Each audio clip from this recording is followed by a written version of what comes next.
భగవంత్ కేసరి సినిమాని political entry కోసం వాడుకోవచ్చు అనే ఐడియా ఎవరిచ్చారో నాకైతే తెలియదు, కానీ నిజంగా భలే వాడారండి. ఈ జననాయకుడు సినిమా ట్రైలర్ చూడగానే వెంటనే మైండ్లోకి దడదడ ఒక్కడే కేసరి అందరికి వీడేలే సరి ఈ బీజిఎం అయితే మైండ్లోకి అయితే వచ్చేసింది అనమాట. చాలా క్లియర్ కట్గా ఈ సినిమాని థియేటర్కి వెళ్ళి చూడాల్సిన అవసరం లేదు, ఎందుకంటే భగవంత్ కేసరి సినిమాని అయితే మనం ఆల్రెడీ చూసేసాం కాబట్టి దీనికి అంత పరిగెత్తకుండా థియేటర్కి వెళ్ళి చూడాల్సిన బొమ్మ అయితే కాదని మనకైతే అర్థమైపోయింది. మన తెలుగు ఆడియన్స్ అయితే వెళ్లాల్సిన అవసరం అయితే లేదు, ఇంకా మిగతా లాంగ్వేజ్ ఆడియన్స్ అయితే వెళ్తారు. కొన్ని సీన్లు అయితే మక్కీ అయితే దింపేశారనమాట. అదేంటంటే బాలకృష్ణ గారి ఎంట్రీ జైల్ ఫైట్ అయితే స్టార్ట్ అయింది భగవంత్ కేసరిలో. ఈ జననాయకుడు సినిమాలో కూడా అలాగే ఎంట్రీ అయితే ఇస్తాడు మన దళపతి.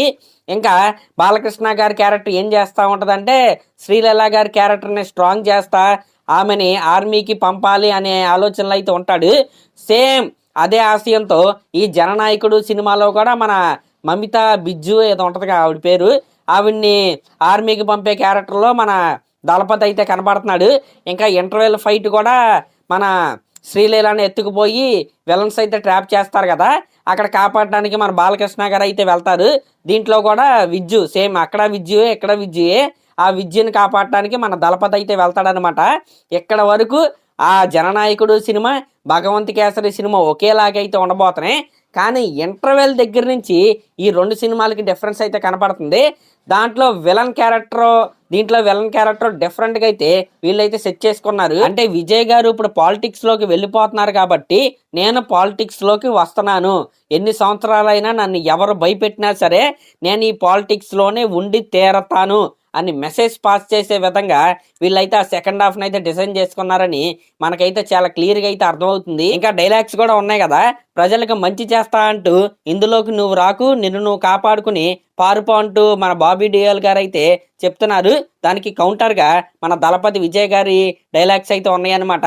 నువ్వేం పీక్కుంటావు పీక్కో, ఎవరేం పీక్కున్నా సరే నేను ఎక్కడే ఉండి తీరతాను అనే విధంగా ఆయన డైలాగ్స్ అయితే ఉన్నాయి. ఇంకా నేను నాశనం చేస్తాను, అవమానిస్తాను అని ఎవడు చెప్పినా సరే తిరిగెళ్ళే ఛాన్సే లేదు అంటూ మన దళపతి విజయ్ గారు అయితే ఒక క్లారిటీ అయితే ఇచ్చేశారు.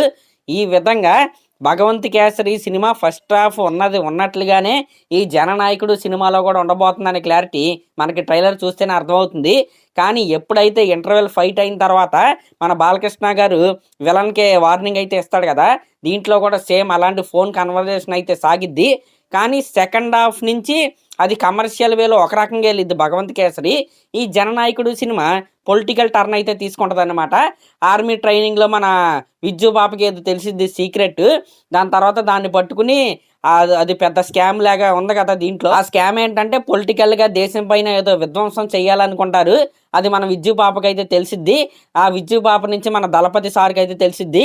దాని తర్వాత దాన్ని మనోడు ఎలా ఆపాడు, దాంట్లోకి వెళ్ళిన తర్వాత పొలిటికల్గా ఎలాంటి పనులు చేశాడు, చివరికి ఏమైందనేది ఈ జననాయకుడు సినిమా స్టోరీ లాగైతే మనకైతే కనబడుతుంది. ఇంకా అంతకు మించి అయితే ఏముండదు, కొద్దిగా అటు ఇటుగా ఈ విధంగానే ఉంటుంది అనమాట సినిమా. ఇంకా మన తెలుగు ఆడియన్స్ అయితే ఈ సినిమాకి పని కట్టుకుని వెళ్లాల్సిన అవసరం అయితే లేదు. దళపతి విజయ్ గారి డైహార్ట్ ఫ్యాన్స్ ఎవరైనా ఉంటే వెళ్ళొచ్చేమో, కానీ భగవంత్ కేసరి సినిమా చూసిన తర్వాత ఈ సినిమా ట్రైలర్ ఎలా అనిపిస్తుంది అంటే కొద్దిగా ఆర్టిఫిషియల్గా, అంటే మనం ఆల్రెడీ ఒరిజినల్ చూసేసాం కాబట్టి కొద్దిగా ఆర్టిఫిషియల్గా అయితే అనిపిస్తుంది. ఆ పొలిటికల్ టచ్ తెచ్చి దీనికైతే అంటించినట్టు నాకైతే క్లియర్ కట్గా అయితే అనిపిస్తుంది.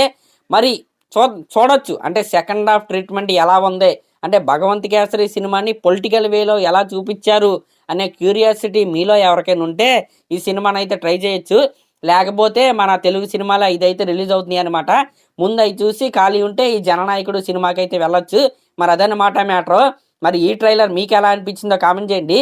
అలాగే ఇలాంటి లేటెస్ట్ సినిమా అప్డేట్స్ కోసం మన ఛానల్ అయితే సబ్స్క్రైబ్ చేసుకోండి. Thank you.